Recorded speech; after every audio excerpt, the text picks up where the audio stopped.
అందరికీ నమస్కారం. ఈ రోజు వాతావరణం చల్లగా ఉంది కదమ్మా, మామిడికాయ పప్పు వండు అన్నాడు. అందుకనే నేను మామిడికాయ పప్పు వండుతున్నాను. నేను ఎలా వండుతానో చూడండి.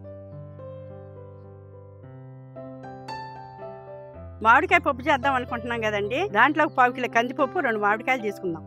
అదేవిధంగా 50 గ్రాముల మంచి నూనె, 2 చెంచాలు తాలింపు గింజలు, 1/2 చెంచా పసుపు, 1 చెంచా జీలకర్ర, 1 చెంచా కారం, 1 చెంచా ఉప్పు, 5 పచ్చిమిరకాయలు, 1 పెద్ద ఉల్లిపాయ, 5 కరివేపాకు రెబ్బలు. ముందుగా కందిపప్పు కడుక్కుందాం.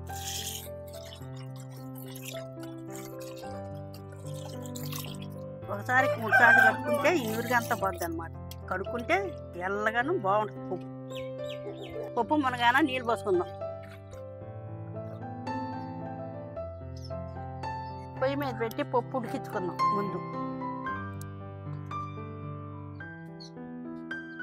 పప్పు ఉడికేలోపు మామిడికాయ చెక్కు తీసుకుందాం.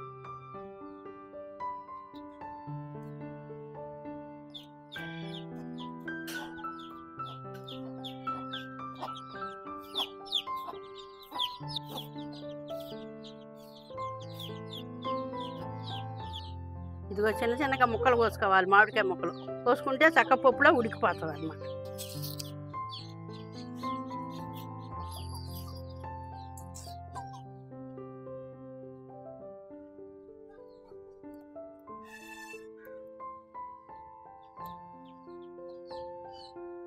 పప్పు అడుగంటకుండా ఉంటుంది. ఒకసారి తిప్పుకోవాలి. పప్పు కూరగాయలు కూడా చీలికలు వేసుకుందాం.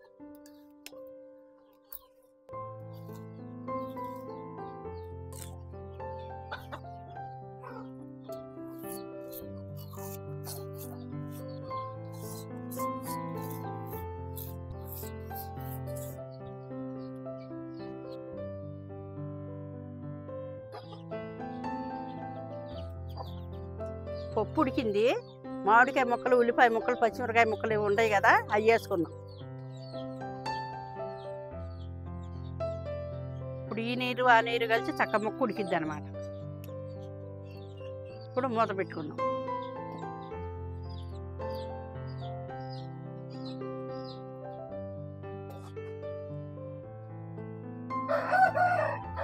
మామిడికాయ ముక్కలు మగ్గిపోయినాయి. ఇప్పుడు ఉప్పు కారం వేసుకుందాం. ఇప్పుడు పసుపు, ఇప్పుడు కారం, ఇప్పుడు ఉప్పు వేసుకుందాం. ఇప్పుడు తిప్పుకొని ఒక నిమిషం ఉడకనిచ్చి మెదుపుకుందాం.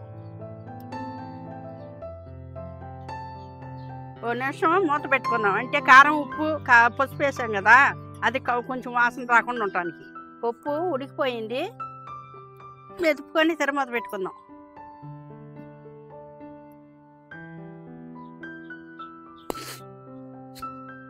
ముక్కలు ఉంటాయి కదా, ఇట్లా మెదుపుకుంటే చక్కగా పప్పు ముక్క ఏకమై చక్కగా ఉంటుంది అన్నమాట. పప్పు మామిడికాయ ముక్క మెదుపుకుంటే చక్కగా పప్పులో కలిసిపోయి పుల్లపుల్లగా బాగుంటుంది. మెత్తగా ఉడికిపోయింది కదా, పప్పులో కలిసిపోయింది చక్కగా. ఈ పప్పు మామిడికాయ ముక్క ఉడికింది ఉంటుంది కదా, చక్కగా పుల్లగా ఉంటుంది అన్నమాట. ఇప్పుడు తాలింపు పెట్టుకుందాం. ఇప్పుడు నూనె పోసుకుందాం. నూనె ఏడెక్కింది. చిన్నులపాయ వేసుకుందాం. చిన్నులపాయ కొంచెం దంచుకోవాలి.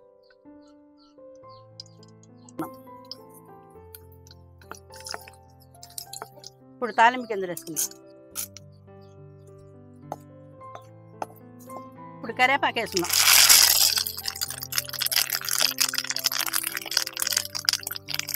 ఎప్పుడైనా తాలింపు దోరగా యాగనియాలి, అప్పుడు బాగుంటుంది. చిటికి ఇంగ వేసి దించేసుకుందాం.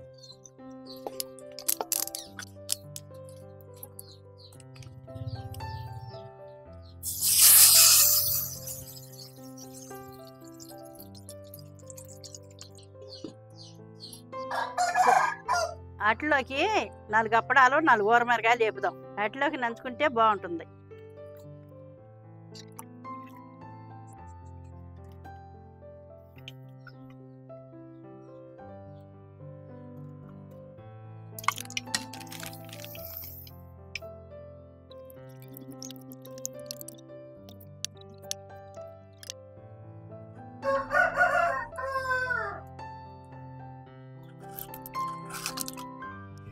Marani.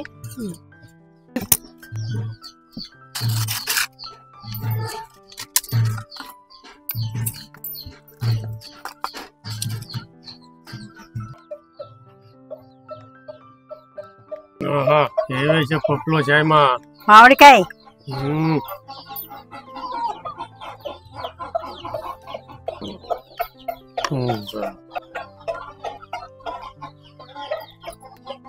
సువాసన మాత్రం గుమగుమలాడిచ్చారు. అప్పుడు పెట్టినా మిరగాయ పెట్టినాయి.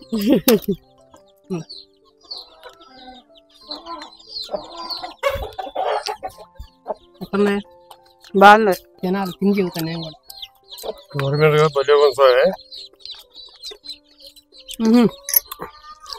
పుల్ల పుల్లగా భలే ఉందండి.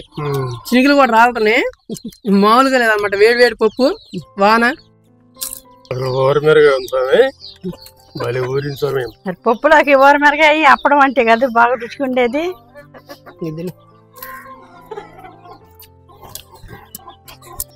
చాలా అంటే చాలా అద్భుతంగా వచ్చిందండి.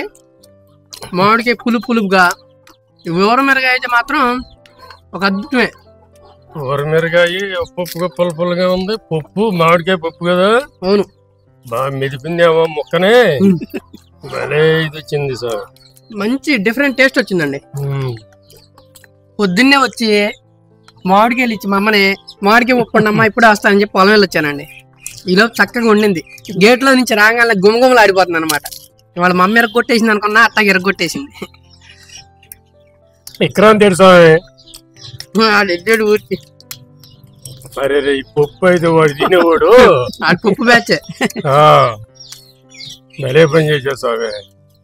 పప్పే బలం కదా అసలు. సాలదు.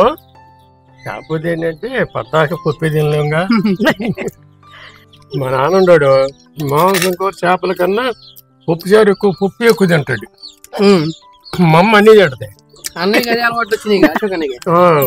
పప్పు అలవాటు వచ్చింది. నీ కొడుకు చిన్నోడికి వచ్చింది. నా కొడుకు చిన్నోడికి వచ్చింది అదే అలవాటు. నాకు తోడబుట్టిన అన్నయ్య ఉన్నాడండి. అన్నయ్య కూడా నాన్ వెజ్ తింటాడు కానీ పప్పు అంత ఇష్టంగా తినడు. అదే అలవాటు నా చిన్న కొడుకు వచ్చింది. చూసారా, చెప్పుకుంటే అంత ఆనందంగా ఉందో. ఈ రోజుల్లో అట్ట పూర్వీకులను కానీ మన తోడబుట్టిన వాళ్ళు కానీ తలుచుకుని అట్లా భోజనం చేసేవాళ్ళు చాలా తక్కువ అండి. మనం వాటి చేతి చూపించడానికి కూడా అదే రీజన్. కనీసం కొంతమంది అయినా మన వీడియోల ద్వారా ఫోన్ చేసి వాళ్ళని పలకరీయడం, వాళ్ళతో గడపడం చేస్తారని చెప్పి ఒక చిన్న ఇది అంతే. చెప్పకపోతే ఎట్టా స్వామి, ఇప్పుడు ఆస్తులు ఉన్నాయి. ఆస్తులు పేపర్లు పోయి వెళ్ళి రకాలు తెస్తారు. నకళ్ళు అంటే ఏంటి? తాతలు ముత్తాతలు బ్లడ్ గ్రూప్ ఎట్లా ఉండదు, ఆస్తులకి నకళ్ళనే అలాంటి. అట్లాగే ఎప్పుడైనా పెద్దవాళ్ళు తలుచుకుంటూ ఉండాలి. ఎప్పుడైనా ఇంటికి పెద్దవాళ్ళు ఉండాలి. నేను ఈ రుచిగా ఉందేమో ఇల్లు లాగి చేసాను. 2 ముద్దలు ఉంది నా బదులు నువ్వు లాగి. ఇది వానాకాలం ఉన్నట్టుందండి, ఎండాకాలం ఉన్నట్లేదు. మే నెలలో ఈ రకంగా ముసురులు చూడండి, వాన పడతానే ఉంది, చినుకులు రాలతానే ఉంది.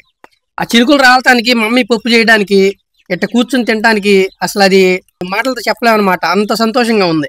చల్లగా కూలింగ్ అయిపోయింది కదా. కూలింగ్ అయిపోయింది, వేడి వేడిగానే పప్పు వెళ్తుంది. నేనైతే చాలా తృప్తిగా తిన్నానండి. ఇందాక చెప్పాను కదా, చక్కగా ఎండాకాలంలో కూడా వాన రాలుతుంది అనమాట. మా అమ్మ అద్భుతంగా వండింది. మా అమ్మ ఏ విధంగా అయితే కొలతలు చెప్పి వండిందో అదే విధంగా అదే రకంగా వండుకోండి. చాలా అంటే చాలా అద్భుతంగా అనమాట.